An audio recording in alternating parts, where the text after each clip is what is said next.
Palanpur Khemana toll નાકા ઉપર હુમલો થયો છે, જ્યાં ટોલ બાબતે રકઝક થતાં મારામારી થઈ હતી, જેમાં ધોકા લાકડી વડે ટોલ નાકા પર મારામારી થઈ હતી। અસામાજિક તત્વોએ ટોલ નાકાના કર્મીને માર માર્યો હતો। સમગ્ર મારામારીની ઘટના જે છે સીસીટીવીમાં કેમ થઈ ગઈ હતી, તો કર્મચારીને ઈજા પહોંચતા હોસ્પિટલ ખસેડાયો હતો। પોલીસે સીસીટીવીના આધારે તપાસ હાથ ધરી છે। તો જ્યાં પાલનપુરના ખેમાણા કે જ્યાં ટોલ નાકું છે ત્યાં મારામારીની ઘટના જે થઈ હતી, તો પાલનપુરનું ખેમાણા જે ટોલ નાકું છે ત્યાંની ઘટના છે કે જ્યાં મારામારીની ઘટના થઈ હતી, જેમાં ટોલ બાબતે રકઝક થઈ હતી અને રકઝક થતાં મારામારી થઈ હતી। આ મારામારીમાં ધોકા લાકડી વડે ટોલ નાકા પર મારામારી થઈ હતી। અસામાજિક તત્વોએ ટોલ નાકાના કર્મીને માર માર્યો હતો। જોકે આ સમગ્ર ઘટના જે છે સીસીટીવી કેમેરામાં કેદ થઈ છે।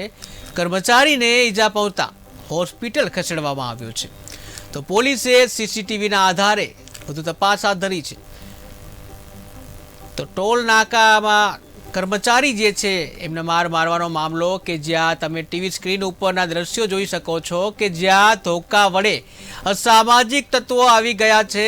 આપણા કેમેરામાં તમે જોઈ શકો છો અસામાજિક તત્વો, કેટલાક લોકો મોઢે રૂમાલ બાંધીને, તો કેટલાક એવી રીતે આવીને તમે જોઈ રહ્યા છો ટીવી સ્ક્રીન ઉપરના દ્રશ્યો કે ધોકા વડે અસામાજિક તત્વો બેફામ રીતે ટોલ નાકા પર આવી ગયા છે અને ટોલ નાકાના કર્મચારી જે છે એને માર મારવામાં આવે। તમે ટીવી સ્ક્રીનના દ્રશ્યો જોઈ શકો છો જ્યાં બેફામ રીતે કર્મચારીની ધોલાઈ કરવામાં આવે છે। અસામાજિક તત્વો જ્યાં ધોકા વડે કર્મચારી ઉપર તૂટી પડતા જોવા મળે છે। કર્મચારી જે છે ટીવી સ્ક્રીન ઉપર તમે દ્રશ્ય જોઈ શકો છો સીસીટીવીના, જેમાં કર્મચારીને જાહેરમાં ટોલ નાકું છે ત્યાં માર મારવામાં આવ્યો છે। જ્યાં સામાજિક તત્વો જે છે એ ધોકા વડે આવી એક ગાડીમાં આવે છે, ધોકા નીકાળે છે અને કર્મચારીને ઢોર માર મારવામાં આવે છે અને લાકડા વડે કર્મચારી છે એની બરાબરની ધોલાઈ કરવામાં આવે છે।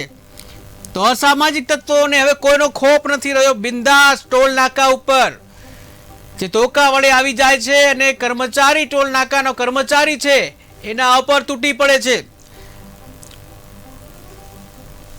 તો પાલનપુરના ખેમાણાની ઘટના હતી કે જ્યાં ટોલ નાકાનો કર્મચારી છે એને અસામાજિક તત્વોએ માર માર્યો હતો।